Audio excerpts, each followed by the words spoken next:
My dear seeker, when the universe places before you a soul who stirs your heart, yet remains beyond your grasp, it is no accident or punishment.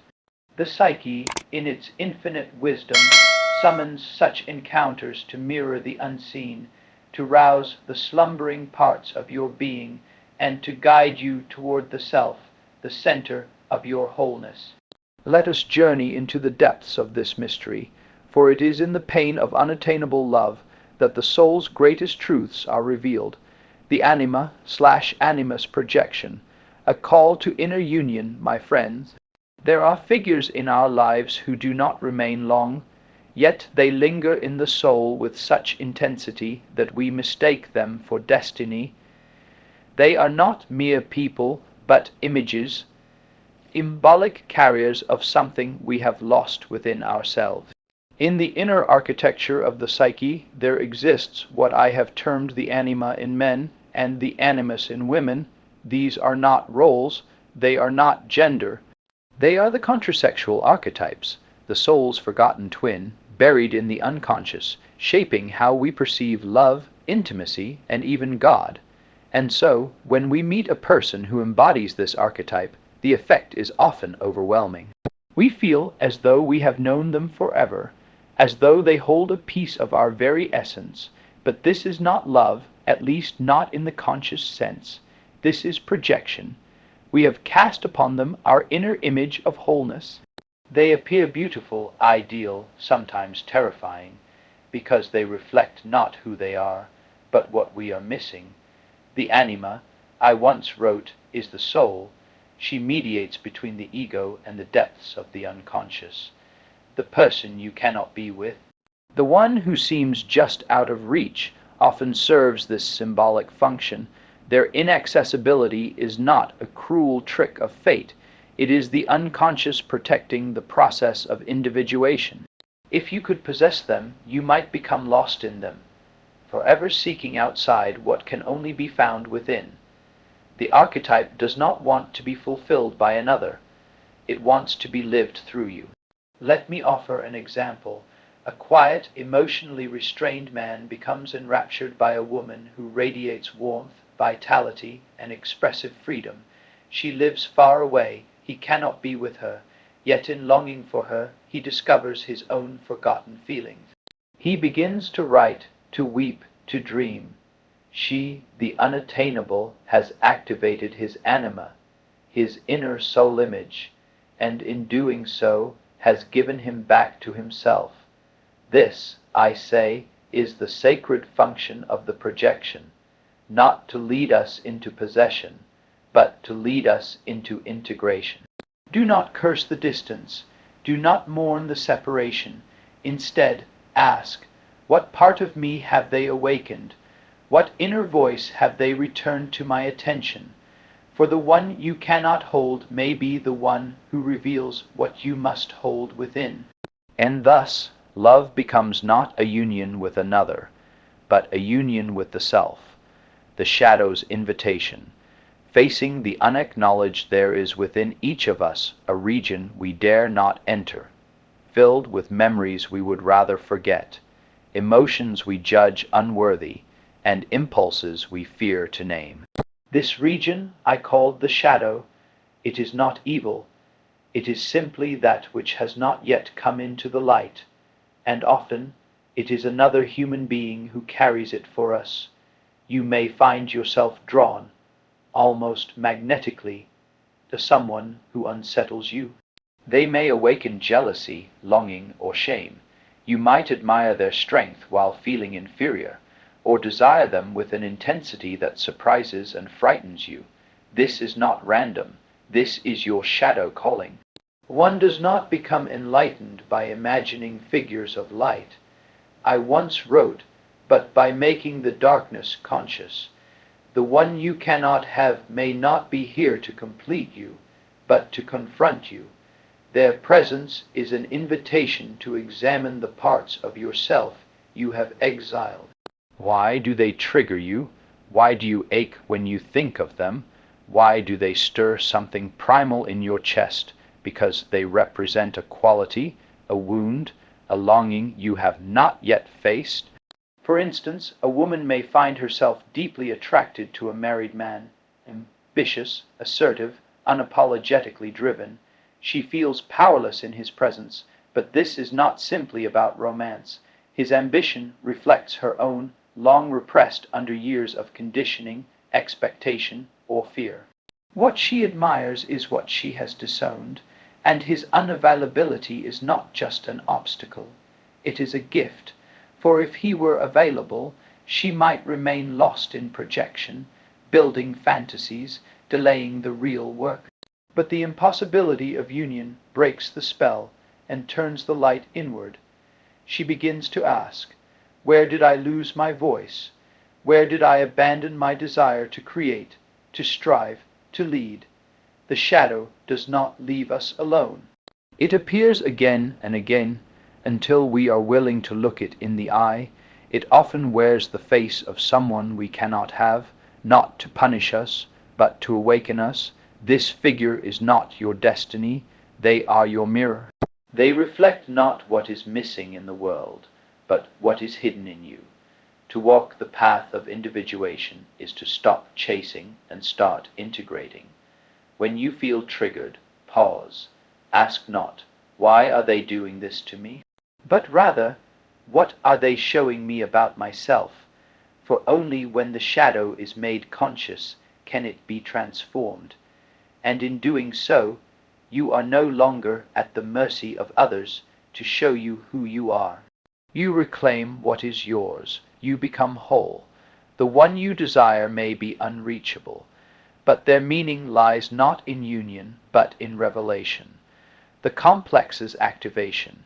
Healing old wounds, there are patterns in the psyche which repeat, unseen, unnoticed, until we suffer them as fate. These patterns I have called complexes, emotional constellations charged with memory, pain, and forgotten experience. Often, we are drawn to someone not because of who they are, but because of what they awaken. You meet a person, and something stirs. It feels profound, familiar, even predestined, and yet it hurts. They seem to reach into a place far older than the relationship itself. This is no coincidence. This is the activation of a psychic complex. The psychological rule says that when an inner situation is not made conscious, it happens outside as fate. The individual you cannot have is not simply out of reach. They are a symbolic figure echoing the original wound. Perhaps the distant father, the unavailable mother, the betrayal never mourned, the affection never returned. Their inaccessibility reawakens the grief once buried in childhood or early love. The soul, in its longing to heal, calls these people forth, not to relive the pain, but to make it conscious. Why does this happen? Because the unconscious does not forget. What was denied expression, what was too painful for a young mind to feel, becomes stored as a complex, waiting for the right moment, the right mirror, to return to consciousness. You may find yourself obsessing over someone who cannot meet your need. Perhaps they withdraw just as you reach out. Perhaps they vanish when you become vulnerable. This repetition is not coincidence. It is the psyche attempting to complete an unfinished story, but the story cannot be rewritten through them. Their distance serves a purpose. It forces the grief inward. It compels you to return to the origin of the wound, to mourn not just this relationship, but the one that came before it, the one that left the scar. Consider this example. A man is captivated by a woman who keeps him at arm's length. She shows affection, then retreats. He is desperate for closeness, but she cannot offer it. And in this tension, he begins to feel the coldness of another figure, his mother, emotionally absent in his formative years. He realizes it is not just this woman he yearns for. It is the mother he never truly had. This recognition is painful, but it is also liberating. For once the complex is made conscious, it loses its grip. You no longer seek resolution through others. You allow yourself to grieve. You write the unsent letter. You sit with the sorrow. You let it move through you, not control you. The unattainable other becomes not the source of your suffering, but the key to its release, and in that release you reclaim the energy once trapped in the past. You begin to live again, not from the wound, but from the healing. This is the hidden gift of the complex, the opportunity to make peace with what once seemed unchangeable. This is how we transform fate, by making it conscious. The self's orchestration, a lesson in wholeness in every human soul. There exists a center beyond the ego, a regulating principle that transcends the personal will. I have called this center the self. It is not merely the sum of our conscious and unconscious parts, but the wholeness toward which we are always moving, whether we know it or not. What you experience as coincidence or longing is rarely accidental. The self orchestrates certain encounters, not to comfort the ego, but to transform it. And so, the person you cannot be with, they did not arrive in your life by mistake. They are not just a figure of heartbreak. They are a messenger. The self, I once wrote, is the center of the psyche. It is the goal of life to realize it. Why, then, would the self summon someone who is out of reach? Because you must be shown painfully, unmistakably, that love cannot come from without unless it has first been found within. The soul seeks wholeness, not possession. The one you cannot have reflects the inner poverty that arises when you live disconnected from your own center. Their beauty, their presence, their seeming perfection, it dazzles you because it speaks to something unlived in your own being, and yet you cannot grasp it, you cannot hold them. This is not cruelty. It is design. The self withholds what you seek externally so that you may discover its source internally. This person's inaccessibility creates a sacred wound, an aperture through which the light of self-awareness enters. It forces you to turn inward, to withdraw the energy of projection, and ask, where am I not enough for myself? Why have I abandoned my own source of vitality and placed it in the hands of another? Let me offer a simple example. A woman falls deeply in love with a man who is already committed to another.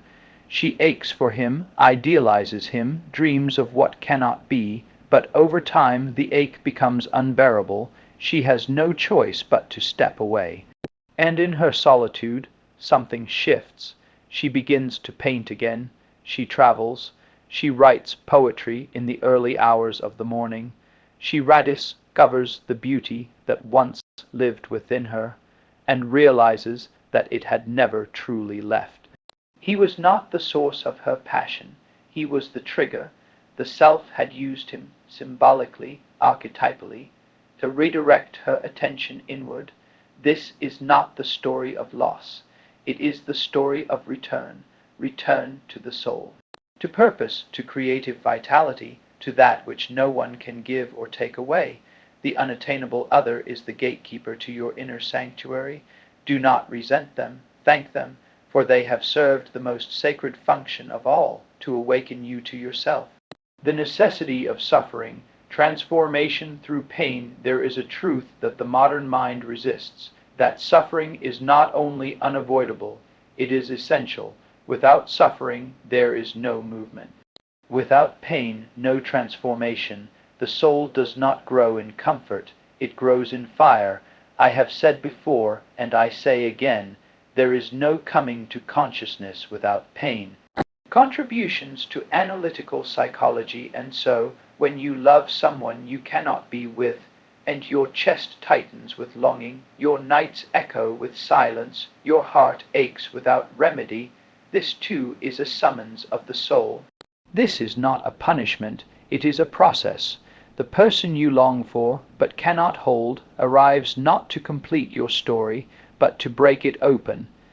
Their presence awakens in you a suffering that is ancient. It reveals the illusions your ego has constructed about love, about happiness, about what you believe you need to be whole. Why does the self allow this? It is a calling. He has activated the lover archetype within her, and though she cannot share his life, she begins to write poetry. She paints, dreams, creates. He becomes her symbol, not of loss, but of awakening. This is the secret. The unattainable other preserves the archetype's power. Were they to become mundane, ordinary, possessed, the myth would collapse into routine. The divine would become domestic, and so the self ensures their inaccessibility, not to torment you, but to transmute desire into art, wisdom, or inner depth. This is what I have seen again and again, that certain loves are not meant to be lived outwardly. They are meant to be lived inwardly, as myths, as muses, as sacred tensions that keep the soul moving toward wholeness. Do not try to drag these loves into the light of the ordinary. They do not belong there. They belong in the temple of the heart, in the sanctuary of the imagination, where they inspire your individuation. The one you cannot touch is not here to be held. They are here to illumine. In their eyes, you saw a reflection of your divine potential. Now, the task is not to chase them, but to become what you saw. When the archetypal romance touches your life, honor it as you would a dream sent by the gods, for that is what it is, a message from the deep, guiding you to your true self. The illusion of completion, reclaiming your wholeness. One of the great illusions of human love is this, that another person will complete you, that in their presence you will finally be whole, that their arms are the missing home your soul has sought. But this, I tell you, is a projection, beautiful, seductive, yet ultimately false. The self, the center and totality of the psyche, cannot be found in another. It can only be found within, and so the person who seems to complete. You may, in truth, be a mirror, reflecting back what you have not yet claimed in yourself. The privilege of a lifetime, I once wrote, is to become who you truly are. The archetypes and the collective unconscious. Why does this person appear? Because the unconscious has sensed a fracture within, a hunger, a disowned potential, and so it offers a figure, an image, a person on to whom you project the lost parts of your soul. You say, they make me feel alive, but it is not them, it is you awakening in their presence. You say, they inspire me, and yes, they do, but they only illuminate what has always lived inside you. This is the paradox. The beloved who seems to complete you is not your missing half, but your unclaimed self. And why can you not have them? Because if you did, the illusion might persist. You would continue to look outward for what can only be found inward. The psyche, in its wisdom, withholds fulfillment, not as cruelty, but as redirection. The pain of their absence becomes a doorway, a wound through which your true self calls out to be remembered. Let me offer a simple story. A woman falls in love with a man who is emotionally unavailable. He is magnetic, tender in moments, but ultimately distant. She waits, she hopes, she aches, and slowly she begins to wither, but then she stops waiting, something shifts, she enrolls in classes, she writes late into the night. She learns to be alone without being lonely, and she begins to realize it was never about him, it was about her, her passion, her depth, her desire to be fully alive. He was the spark, but she was the fire. This is how the psyche heals, by reclaiming what was once given away, by withdrawing the projections, by becoming the source of the love you sought in others. To become whole is not to merge with another, but to integrate the opposites within. To no longer need, but to choose, to love not from emptiness, but from fullness. So if there is someone you cannot have, ask not how to win their love, but how to become the one who no longer seeks it outside. Completion is not a gift another gives you. It is the slow, sacred work of returning to yourself, the cosmic dance. Trusting the psyche is wisdom, there is a deeper rhythm beneath our choices, a hidden choreography within the human experience. What we often call coincidence, I have named synchronicity, meaningful coincidence. where events align not by chance, but by inner necessity, the person you cannot be with this aching presence in your soul is no accident. They are a symbol in your psychic drama, a figure summoned not by fate alone, but by the self, the archetype of wholeness. The self, I once wrote, is not only the center, but also the whole circumference which embraces both conscious and unconscious. Psychology and alchemy, this beloved, whose absence burns as much as their presence once did, is not here to stay. They are a guidepost, not a destination, a sacred interruption, a brief note in your symphony that changes everything. Why do they appear? Because your psyche, that vast and ancient intelligence within you, knows when it is time to awaken, and so it sends a spark, a person, a moment, a glance that lingers long after it has passed. They stir a sleeping desire, they reveal a forgotten truth, they call forth the self, and why can you not keep them? Because they were never meant to be kept. Like a comet that burns across the night sky, their brilliance lies in their passing. Their purpose is not to remain, but to ignite. Their unavailability protects you from turning the symbol into possession, from mistaking the mirror for the soul itself.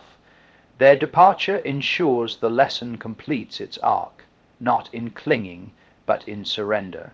Let me tell you a story. A man journeys abroad, wandering not only through a foreign land, but through the unfamiliar corners of himself. One evening, in a city he barely knows, he meets a woman. They speak for hours. There is an instant recognition, ancient, sacred, inexplicable, and then she is gone. Life takes her elsewhere. He returns home changed, not because of her, but because of what she unlocked.